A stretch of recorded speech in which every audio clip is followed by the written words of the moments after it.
नमस्कार दोस्तों, मैं अखिलेश कुमार अपने YouTube चैनल हिस्टोरिकल लाइफ में आप लोगों का स्वागत कर रहा हूं। हम लोग इतिहास में ताम्रपाषाण काल पढ़ रहे हैं। नवपाषाण काल तक हम लोग उसको अच्छी तरह मैपिंग के द्वारा उसकी विशेषताओं को सब कुछ समझ चुके हैं। अब हम लोग का जो आज वाला टॉपिक है वो ताम्रपाषाण कालीन है। तो हम लोग इसका जो इंट्रोडक्शन था थोड़ा सा पिछले वाले क्लास में लोग देख चुके थे। आज जो है इसके बहुत ज्यादा लंबा चैप्टर नहीं है, थोड़ा सा चैप्टर है। इसमें 2-3 स्तर बहुत महत्वपूर्ण हैं जो सभी परीक्षाओं में पूछे जाते हैं। जैसे उसमें आ जाएगा एक इनाम गांव आ जाता है, एक नौदा टोली आ जाएगा, एक गिलिंद वाला क्षेत्र आ जाता है जिसका हम लोग देखेंगे हड़प्पा काल से इसका लिंक जुड़ेगा। और जैसे चिरांद हो गया, ये तो हम लोग पाषाण काल में पढ़ते हुए आए हैं। ये सब थोड़े थोड़े स्थल है जो इसमें महत्वपूर्ण है। बेसिकली 5 स्तर इसमें हम लोग देखेंगे। और इस संस्कृति का यहाँ से जो क्वेश्चन बनता है, इस संस्कृति का विकास पूछेगा। जैसे मालवा संस्कृति का विकास किस क्षेत्र में हुआ या जोरवे संस्कृति का विकास किस क्षेत्र में हुआ, प्रश्न आपका यहीं से बनता है। आइए हम लोग इसको शुरू करते हैं। ताम्रपाषाण काल। ताम्रपाषाण काल टाइम पीरियड आप लोगों को याद ही हो गया होगा, बता दिए थे। इसका टाइम पीरियड आपका 3000 से 500 BC। और इस काल की विशेषता ये है कि ये जो है सिंधु घाटी सभ्यता के समकालीन चलेगी। अब जैसे हम लोग सिंधु घाटी सभ्यता जब पढ़ेंगे तो उसमें 2500 से 1700 कहीं कहीं हो जाता है, कहीं कहीं 2400 से 1900 टाइम पीरियड उसका हम लोग देखने को मिलता है। तो इसके समकालीन चलेगी क्योंकि ऐसे क्षेत्र यहाँ पर मिलेंगे जो हड़प्पा सभ्यता से भी उसका संलग्न है और ताम्रपाषाण काल से भी है। तो इसको हम लोग देखेंगे। तो इसको हम लोग 3 भागों में बांटे थे ताम्रपाषाण काल को। एक तो आपका राजस्थान वाला क्षेत्र हो जाता है, तो आपका दक्षिणी पूर्वी राजस्थान आपका हो जाएगा, दक्षिणी पूर्वी राजस्थान। दूसरा हम लोगों का क्या था, पश्चिमी मध्य प्रदेश। ये हम आप लोगों को पिछली क्लास में बता चुके हैं। जो लोग वीडियो नहीं देखे हैं जाके उसको पिछली क्लास में इसको आप लोग देख लीजिएगा। तो लास्ट वाला इसमें सेक्शन है, आपको हम लोग इसको समझाए थे। पश्चिमी मध्य प्रदेश। और तीसरा आपका क्या हो जाता था, पश्चिमी महाराष्ट्र।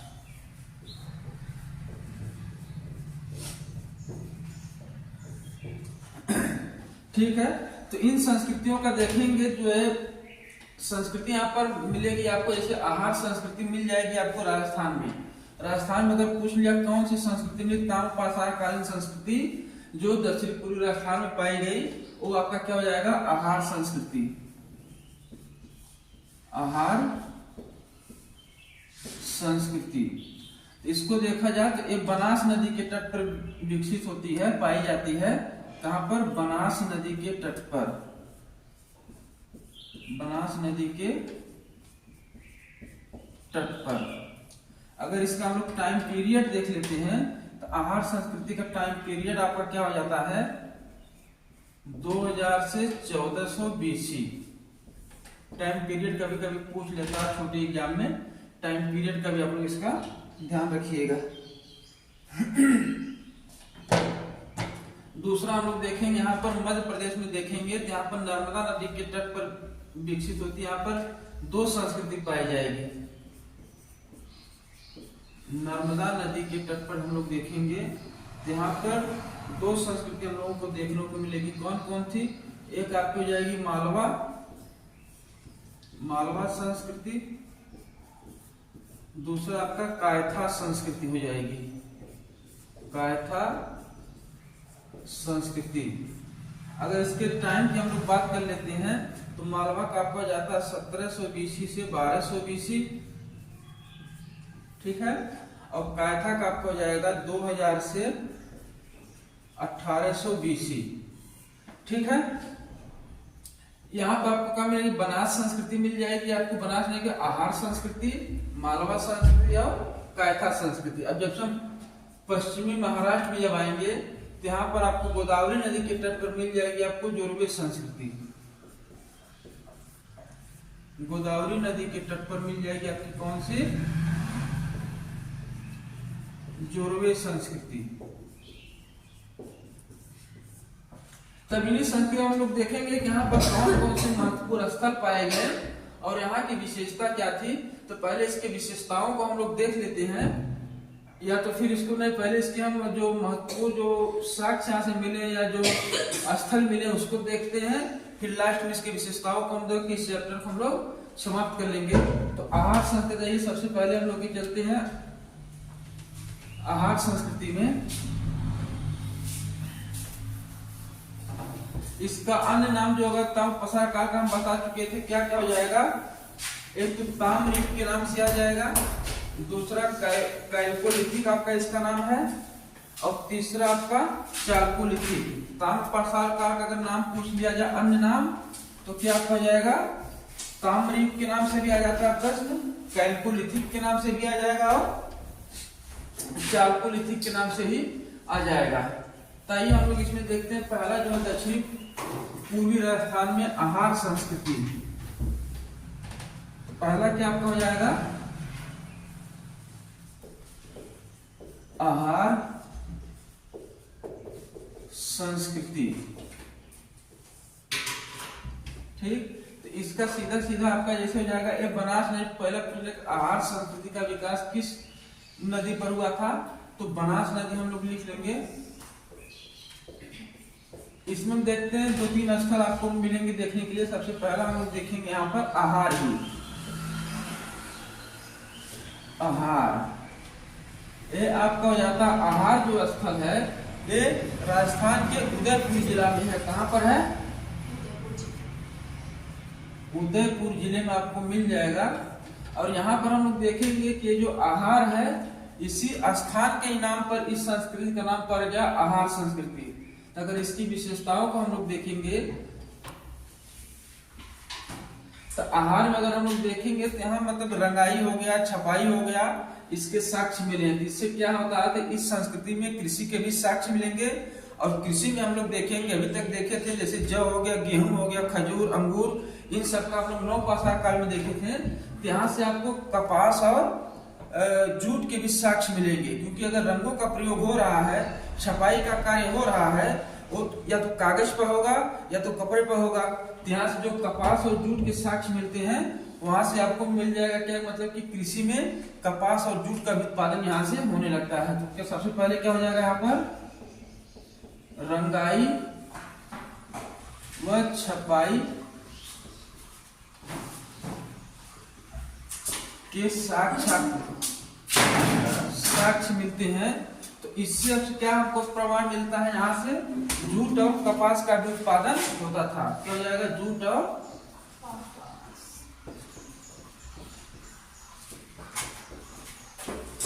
कपास का उत्पादन कहाँ, कृषि में। ठीक है, कृषि में। यहाँ से और हम लोग देखेंगे, यहाँ से जो है तांबे और पत्थर के उपकरण भी मिले हैं।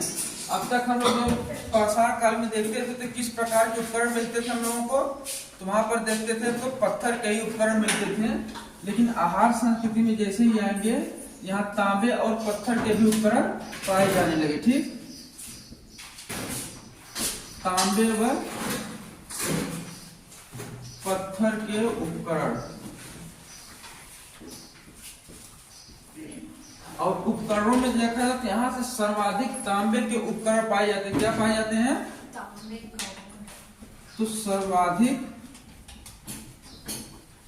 पूछ लेता है कि सर्वाधिक तांबे के उपकरण कहाँ से पाए गए, तो आपका क्या उत्तर हो जाएगा, आहार से पाए गए। कहाँ से, आहार। सर्वाधिक तांबे के उपकरण पाए गए। ठीक, तो जब सर्वाधिक तांबे के उपकरण यहाँ से पाए जाए तो इसका आहार का एक और नाम हो जाता है। कभी अगर पूछ लिया तो आपको ध्यान रखिएगा, सर्वाधिक तांबे के उपकरण पाए जाने के कारण आहार का एक और नाम पड़ जाता है। उसको हम लोग क्या कहते हैं, ताम्बवती। ताम्बवती।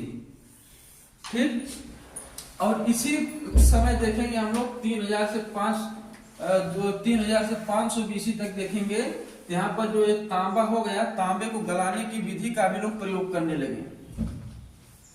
अग्नि कुंड के माध्यम से एक कुंड बनाते थे, उसमें अग्नि का नवपाषाण काल में प्रयोग शुरू हो गया था। और अग्नि का खोज मतलब कि कब किस काल में हुआ था? हाँ, मध्य पाषाण काल के अंतिम समय में अग्नि की खोज हुई थी, लेकिन उसका नियमित प्रयोग कब से हुआ? नवपाषाण काल से। जब आग की खोज हो गई, ते लोग अपना गड्ढे खोज कर एक अग्नि कुंड बनाते थे, उसी पर आग के नीचे आग पर ही रख के इन तांबों को गलाने का प्रयोग होता था।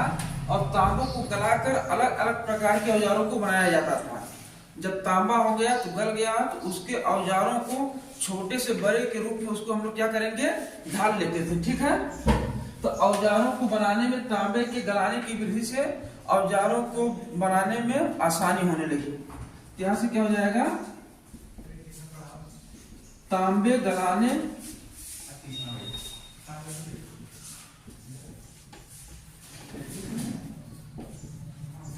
विधि का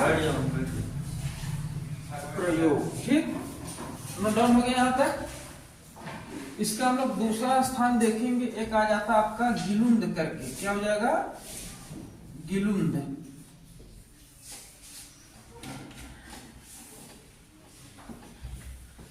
दूसरा स्थान इसमें कौन सा हो जाएगा? गिलुंद। अगर यहां से देखेंगे तो दो चीज आपको महत्वपूर्ण मिलेगी। नंबर एक, आपको यहां से क्या देखने को मिल जाएगा कि अग्निकुंड। पहला इसमें क्या मिलेगा? अग्नि कुंड। इसका प्रयोग लोग कैसे करते थे? तांबे को गलाने के रूप में या भोजन को पकाने के लिए इन सब का प्रयोग करते थे। दूसरा हम लोग देखेंगे यहाँ पत्थर के उपकरण यहाँ से मिलेंगे। ठीक, अभी तक हम लोग लगा कि जैसे ताम्रपाषाण काल पढ़ रहे हैं, तो इसमें केवल मतलब कि क्या होगा? तांबे और पत्थर दोनों के औजार मिलेंगे, लेकिन एक ऐसा स्थान है गिलुंद जहाँ से पत्थर के बस सिर्फ औजार मिलेंगे। क्या मिलेंगे? औजार। अगर आप लोगों को याद होगा, अगर पत्थर के औजार मिल रहे हैं तो किस प्रकार के मतलब यहाँ उद्योगों का जन्म होगा? फलक संस्कृति आप लोग पढ़े हैं पिछली क्लास में, तो यहाँ से आपको फलक उद्योग मिल जाएंगे। फलक उद्योग में क्या होता है? यहाँ पर सिर्फ और सिर्फ पत्थर के ही उपकरण पढ़ाए जाते हैं। तो फलक हम लोग फलक संस्कृति पढ़े थे कि नहीं पढ़े थे पिछले क्लास में? पाषाण काल में जब जाएंगे हम लोग तो फलक संस्कृति का जिक्र आया था कि नहीं आया था? जैसे पूरा पाषाण काल में देखेंगे तो आपको क्रोट संस्कृति मिलेगी, चापर चौपिंग संस्कृति मिलेगी, फलक संस्कृति मिलेगी, और कौन सी एक संस्कृति थी? ब्लेड संस्कृति मिलेगी। ठीक, तो वही यानी पत्थर के औजारों से जो पत्थर से जो औजार बनाए जाते थे, तो उसी प्रकार से यहाँ पर फलक उद्योग का भी विकास देखने को मिलता है। ठीक है, इसका एक तीसरा स्थल आपको मिल जाएगा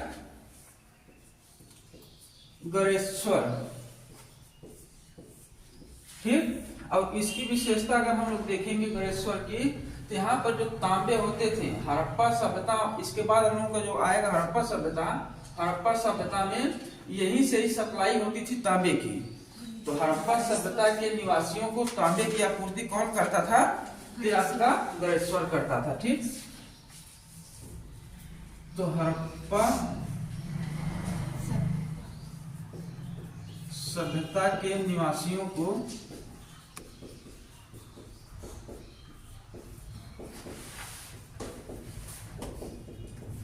तांबे की आपूर्ति करता था।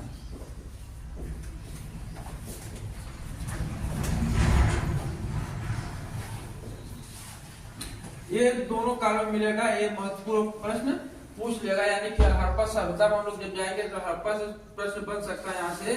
तो हड़प्पा सभ्यता को तांबे की आपूर्ति कहाँ से होती थी? तो आपका गरेश्वर से होती थी। एक इसमें एक और स्थल है बालाथल। बालाथल, बालाथल की विशेषता क्या है? यहाँ से बराबर मात्रा में पत्थर और तांबे के औजार मिले हैं। क्या हो जाएगा इसका? बराबर मात्रा में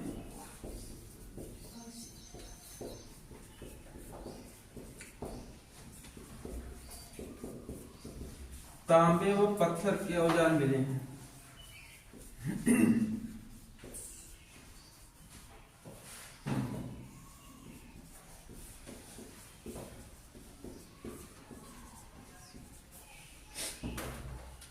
अब लोग इसका हम लोग दूसरा देख लेते हैं। दूसरे में हम लोग क्या देखेंगे, मालवा संस्कृति और कायथा संस्कृति। ठीक है,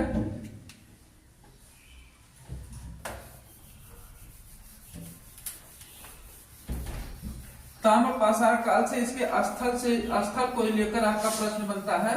अगर स्थल को आप लोग अच्छी तरह देख लेंगे तो यहाँ से प्रश्न आपको गलत होने की संभावना एकदम कम हो जाएगी। जैसे इसमें जो है आपका एक आहार इंपॉर्टेंट था, आप लोग उसको टिक कर लीजिएगा। मोस्ट इंपॉर्टेंट में एक गरेश्वर आपका हो जाएगा, एक आपका हो जाएगा गिलुम। 3 स्थल जो है यहाँ से क्वेश्चन आपका बन सकते हैं। दूसरा हम लोग देखते हैं,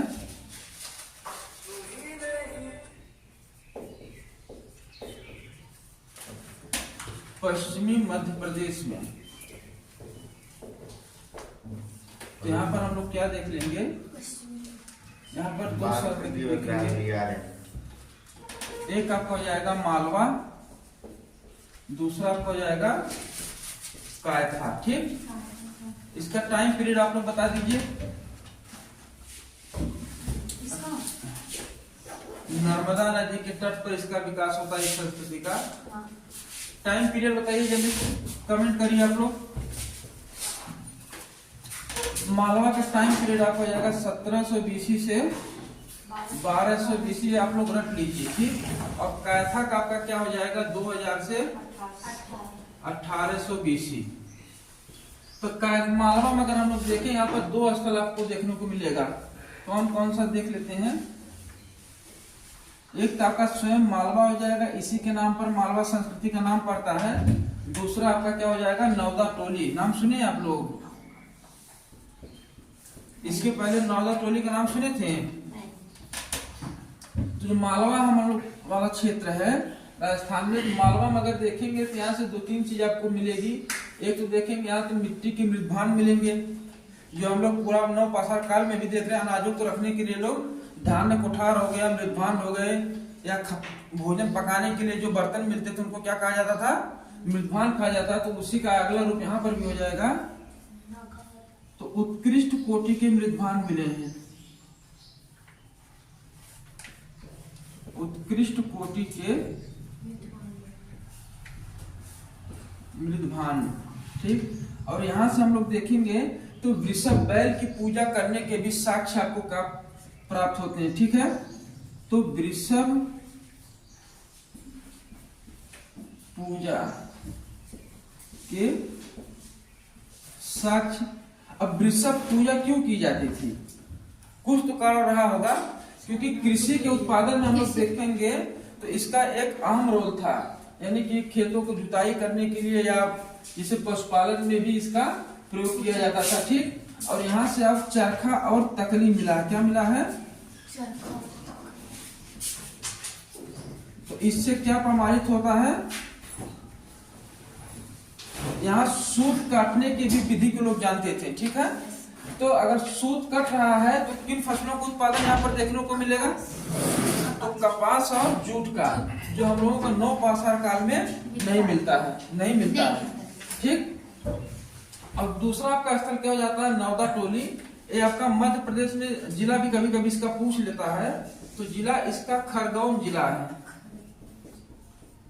मध्य प्रदेश में एक खरगोन जिला में था। यहाँ से जो सबसे महत्वपूर्ण प्रश्न बनेगा, ये ताम्र पाषाण काल की सबसे बड़ी ग्रामीण बस्ती थी। एक प्रश्न आप लोग देखिए एग्जाम में पूछा होगा कि ताम्र पाषाण की सबसे बड़ी ग्रामीण बस्ती कहाँ पाई जाती है, तो यही मध्य प्रदेश नौदा टोली में। और यहाँ से देखेंगे स्थल आपको और मिलेगा, इमाम गांव मिलता है। वो जो ताम्र पाषाण की सबसे बड़ी किलेबंद बस्ती थी। किलेबंद बस्ती मान लीजिए कि ये बस्ती बसी हुई है। ठीक, इनको दीवार से इसको किलेबंद कर दिया जाता था। तो अगर सबसे बड़ी किलेबंद बस्ती पूछ लेगा तो ये आपको जोरवे संस्कृति में मिलेगी, जो इमाम गांव में। लेकिन अगर सबसे बड़ी ग्रामीण बस्ती पूछा जाए तो आपको कहाँ मिल जाएगी, नौदा टोली में। तो क्या हो जाएगा, ताम्र पाषाण कालीन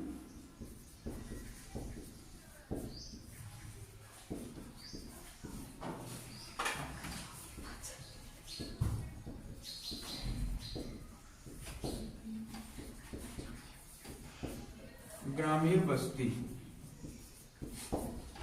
और इसमें दूसरा क्या है, यहाँ पर जो अनाज पाए गए हैं तो यानी सर्वाधिक मतलब कि अनाजों की किस्म पाई गई है, यानी कि अनाज के विभिन्न विभिन्न प्रकार के मतलब कि बीजों का यहाँ पर आपको साक्ष्य मिलता है। तो सर्वाधिक अनाजों के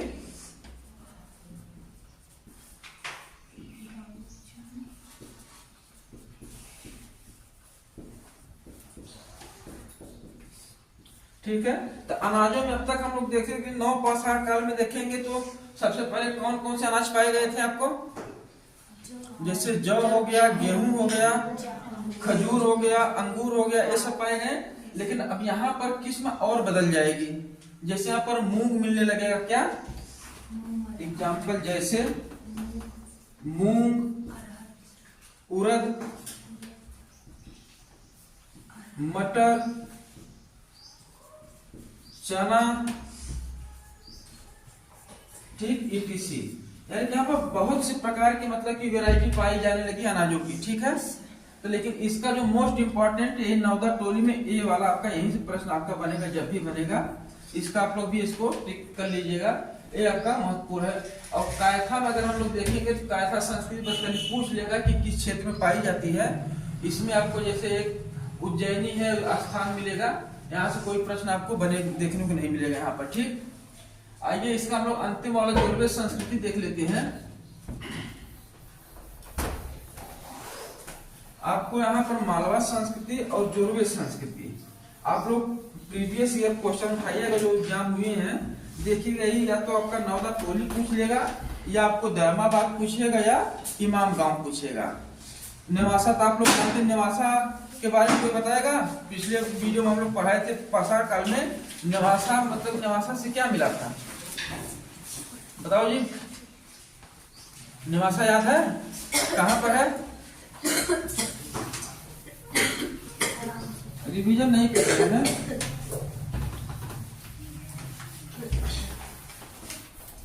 हम लोग देख लेते हैं यहाँ पर क्या, जोरवे संस्कृति।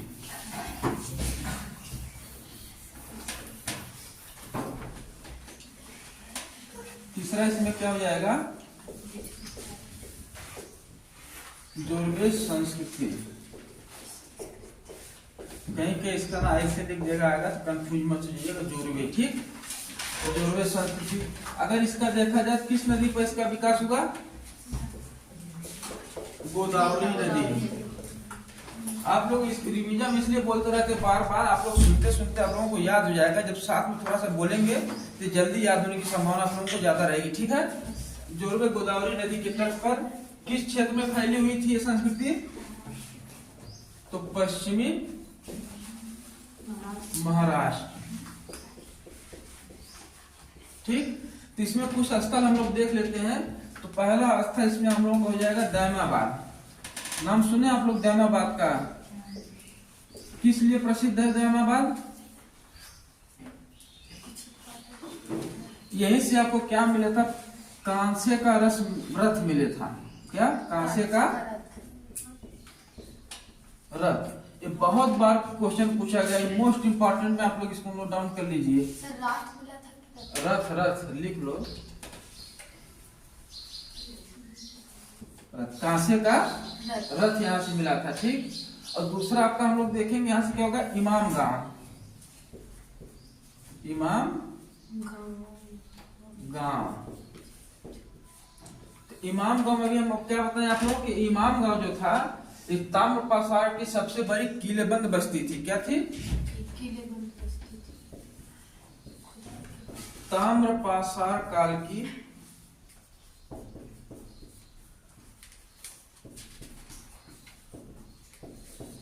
सबसे बड़ी किलेबंद बस्ती, ठीक। इसका एक और स्थल आपको देखने को मिलेगा, कौन सा हो जाएगा, नेवासा। यहाँ से कपास और जूट के उत्पादन के साक्ष्य मिले। क्या? कपास और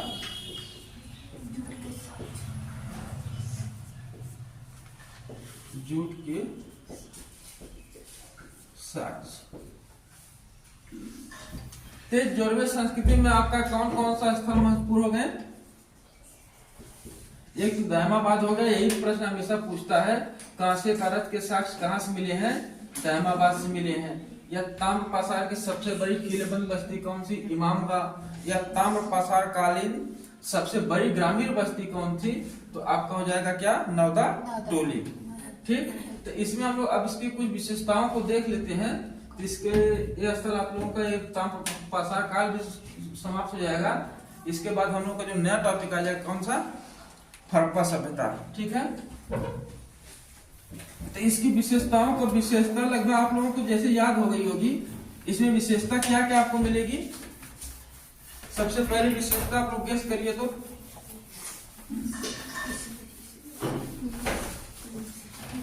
एक ऐसी सभ्यता थी, विशेषता इसको हम लोग देख लेते हैं।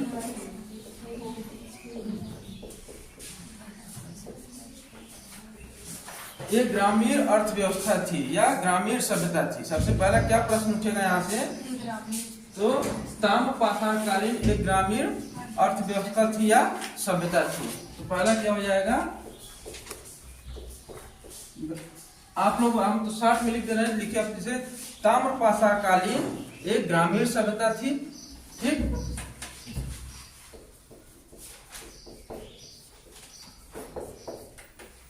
दूसरा पॉइंट क्या इसमें बनेगा? तो यहां से जब दूसरा ग्रामीण तो आवास यहाँ पर कैसे आपको मिलेंगे? ग्रामीण सभ्यता में आवास कैसे मिलेंगे? कच्ची ईंटों के, कच्ची मिट्टी के। ठीक, तो यहाँ पर देखेंगे तो यहाँ पर दो प्रकार के आवासों के साक्ष्य मिलते हैं, एक गोलाकार और एक आयताकार। गोलाकार और आयताकार। तो जो गोलाकार होता था या आयताकार होता था, इसी को या बांस से या कच्ची ईंटों से बना के इसी पर घास फूस से लोग अपना छप्पर उसको डाल लेते थे। ठीक है, तो यहाँ पर आवास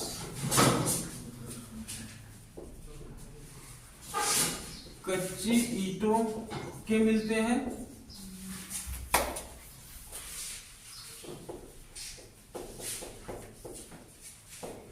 और आवासों की प्रकृति आयताकार व गोलाकार थी।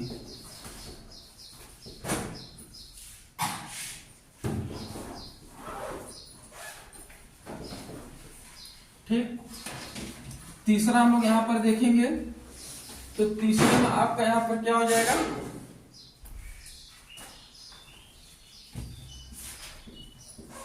यहाँ पर कृषि व पशुपालन के भी साक्ष्य पाए जाते हैं। ठीक, चौथा हम लोग देखेंगे तो तांबे के औजारों को बनाए जाने के भी यहाँ पर सर्वाधिक प्रमाण मिले, यानी कि विशेषता ताम्र पाषाण काल पर है। यहाँ पर औजार किस टाइप के मिलेंगे? तांबे के। तो औजारों की प्रकृति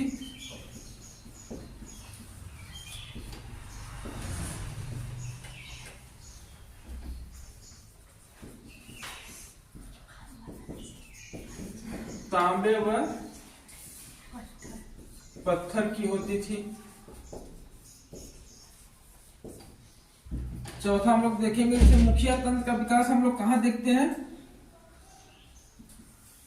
मुखिया तंत्र का विकास हम लोगों को किस काल में देखने को मिला? नवपाषाण काल में हम लोग देखते हैं। कैसे? आप लोग लगता भूल गए, यहाँ पर थोड़ा समझ लीजिए। जैसे वहां पर क्या होगा, कृषि नियमित रूप से कृषि होने लगी। जब कृषि का उत्पादन होने लगा तो किन किन क्षेत्रों में इस पर परिवर्तन देखने को मिलेगा? या तो जब कृषि बढ़ेगी तो अस्थायी निवास मिलेगा। जब अस्थायी निवास मिलेगा तो आपका क्या हो जाएगा? परिवार की भावना का विकास होगा। जब परिवार हो जाएगा तो तब ये लोग सोचेंगे कि क्या अस्थायी परिवार, फिर गांव बसेगा। ठीक, क्या हो जाएगा? जब परिवार कई परिवार होने लगे तो किसका निर्माण हो जाएगा? गांव का 2 घर 4 घर 10 घर से क्या हो जाएगा? गांव का निर्माण हो जाएगा। ठीक, जब गांव का निर्माण हो रहा है तो गांव में बहुत सारे लोग मिलेंगे। तो आपसी भावना का विकास होगा कि नहीं होगा, बोलचाल की भावना बढ़ेगी कि नहीं। तो यहाँ से आपका क्या हो जाता है, सामुदायिक भावना का विकास देखने को मिलेगा।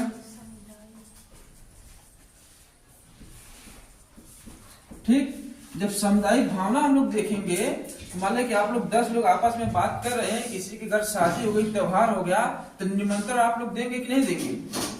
तो वो यही से ही आप लोग देखिए, ये सब विकास समाज का ही विकास हो रहा है। एक कॉन्सेप्ट आप लोग समझते चलिए इसको। जब सामुदायिक भावना हो गया तो आपसी खान पान दावत का भी विकास होगा। ठीक, तो सामुदायिक दावत या खान पान देखने को मिलेगा। जब लोग आपस में मिलजुल रहे हैं, नाते रिश्तेदारी बढ़ गई, तो लड़ाई झगड़ा होगा कि नहीं होगा। आपस के बीच में लड़ाई झगड़ा होगा। आप मान लें कि दो मित्र हैं, कोई बात पर खटक गया, लड़ाई झगड़ा कर लिए।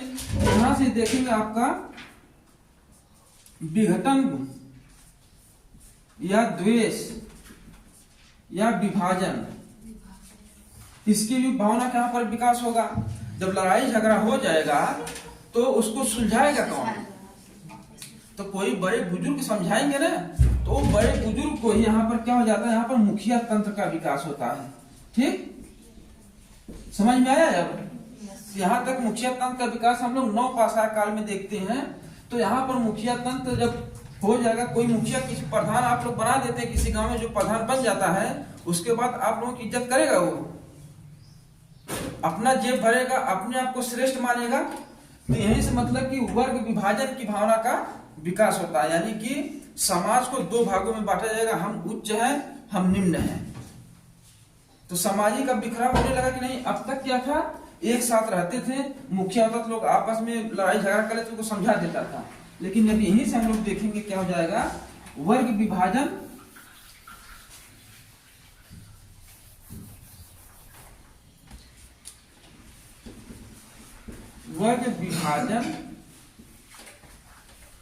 की भावना का विकास। कैसे, जो मुखिया बन जाता था तो उसके पास कृषि का विकास करेगा, अधिक उत्पादन होने लगा, तो उसके पास ज्यादा धान या अनाज इकट्ठा होने लगे और लोग उसकी इज्जत करने लगे। दूसरा कार्य क्या, लोग उसकी इज्जत करने लगे। ठीक, तो वो अपने आप को समाज से श्रेष्ठ समझने लगा। जैसे कामगार मजदूरे हैं और जो निम्न जाति के लोग थे इस समय, या जो शिकारी थे या कृषक थे, तो उनको द्वेष की भावना देखना कि तुम इधर रहो, हम इधर रहेंगे। ऊंचा नीचा वाला यहीं से ही आपको विकास होगा। और जब आप हड़प्पा सभ्यता में जाएंगे तो यही विभाजन आपको ऊपरी और निचली में आपको देखने लगे। जो राजा महाराजा होते तो पश्चिमी क्षेत्र में रहने लगे कि ऊंचाई पर रहने लगे, और जो कृषक थे मजदूर थे वो निचला क्षेत्र में रहने लगे। ठीक है, तो यही से आपको देखिए शुरू होता है। अभी तक तो महिलाओं की स्थिति हम लोगों को सही देखने की मिलेगी, हड़प्पा काल तक भी आपको सही मिलेगा। लेकिन जैसे ही हम लोग वैदिक काल में घुसेंगे, ऋग वैदिक और उत्तर वैदिक, तो ऋग वैदिक काल तक महिलाओं की स्थिति आपको देखेंगे बहुत बढ़िया थी। लेकिन जैसे ही उत्तर वैदिक काल में हम लोग घुसेंगे, वहां से महिलाओं की स्थिति गिरना प्रारंभ होगी, और गिरते गिरते गिरते पूर्व मध्यकाल और उसके बाद मध्यकाल तक भी देखेंगे तो महिलाओं की स्थिति में कभी सुधार देखने को ही नहीं मिलेगा। और जब इसके सुधार की जो प्रोसेस शुरू होता है, तो जब चार्टर एक्ट आता है आधुनिक काल में, तो वहां से महिलाओं की स्थिति को धीरे धीरे सुधारने का प्रयास किया जाता है।